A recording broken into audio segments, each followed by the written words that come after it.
سلام. توی این ویدیو میخوایم آسون ترین روش دسترسی به فایل کانفیگوریشن رو توی پروژه های بلیزرمون نشون بدیم که چی هست. الان من یک فایل کانفیگوریشن دارم اینجا توی یک پروژه بلیزوری که مثلا مای کاستوم کانفیگ که 3 تا المان داره: هاست و آیدی و نیم. به صورت معمول ما اگر بخوایم توی پیج هوممون، این کد بیهایند پیج هوممونه، به این کانفیگ مثلا هاستمون یا آیدیمون دسترسی داشته باشیم، باید چیکار بکنیم؟ باید بگیم مثلا استرینگ مثلا هاست مساوی است با کانفیگی که اینجا اینجکتش کردیم، آنفاک کانفیگوریشنی که اینجا اینجکت کردیم، دات گیت ولیو بکنیم. بعد میگه تایپش چیه؟ میگن تایپش استرینگ. حالا میگه آدرسش رو به من بده. آدرسش میشه my custom config دو نقطه رو هم هاست. میشه my custom config دو نقطه رو هم هاست. اینجوری میتونیم مقدارش رو بگیریم و بریزیم توی هر مقداری که خواستیم. حالا فرض کنید شما چند تا لول تو در تو باشه یا چند تا کانفیگ های خیلی زیادی باشه، قاعدتا خیلی کار سخت میشه. ببینید الان اینجا من این مقدار رو گرفتم، درست؟ راه ساده ترش چیه که مایکروسافت در اختیار ما گذاشته؟ به این شکلی که شما میاید اول یه دونه کلاس درست میکنید نظیر این بخشی که میخواید کارتون رو براتون راحت بکنه. اگه برای کلش بخواید خب باید یه کلاس دقیقا نظیر به نظیر برای این درست بکنید. اگر نه، من فقط میخوام این بخش رو به صورت یک کلاس قرار بدم توی سرویس هم که بتونم به راحتی ازش استفاده بکنم. میام یک کلاس درست میکنم نظیری به نظیر المان های این، یعنی یک کلاسی که یه استرینگ داشته باشه به نام هاست، یه آیدی اینتیجر داشته باشه به نام آیدی و یک پروپرتی استرینگی به نام نیم که اینجا من درست کردم. دقیقاً یه دونه همچین چیزی درست کردم. اسم کلاستون مهم نیست چی باشه، فقط داخلش پروپرتی ها دقیقاً نظیر به نظیر این مقادیری که اینجا دارید باید باشه.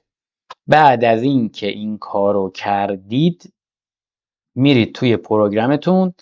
اینجا حالا باید تنظیم بکنید، بگید که بره اون بخش رو بیاره بذاره مپ کنه تو این کلاستون و در اختیارتون قرار بده. چطور؟ میگید بیلدر دات یه چیزی داره به اسم سرویسز که بزنید، یه چیزی داره به اسم کانفیگور. میگه حالا چه کلاس رو میخوای کانفیگور کنی؟ میگم مای ستینگ رو میخوام کانفیگور بکنم و بعدش میگه کانفیگ تو به من بده. منظور از کانفیگ اینجا اون بخشیه که شما میخواید مپ کنید به این کلاستون، نه کل فایل کانفیگتون. پس در نتیجه میشه builder dot service dot con سرویس نیستش اینجا، config dot get section داره اینجا. این get section در اصل میاد یک کانفیگ کوچیکتر که زیر مجموعه کانفیگ کل اپ ستینگ هست و خروجی میده. ما اون بخشی که فقط میخوایم مپ کنیم روی این کلاس رو میخوایم، پس get section میکنیم. چی رو میخوایم اینجا get sectionش بکنیم؟ فقط این بخش رو دیگه، یعنی اینجا رو. اینو پس من آدرسش رو بهش میدم به این شکل. میگم برو اینو مپ کن توی اون کلاسی که اینجا زدیم، یعنی کلاس ماسترینگ. تا اینجا مپ انجام میشه، به محض اینکه برنامه ران میشه میره اون اپ ستینگ رو میخونه، اون بخش رو میبره و میاد مپ میکنه تو این کلاسی که اینجا گذاشتیم. حالا توی پیجمون چطور ازش استفاده بکنیم؟ دیگه ما به این کانفیگ احتیاجی نداریم چون فقط میخوایم به اون بخش دسترسی داشته باشیم.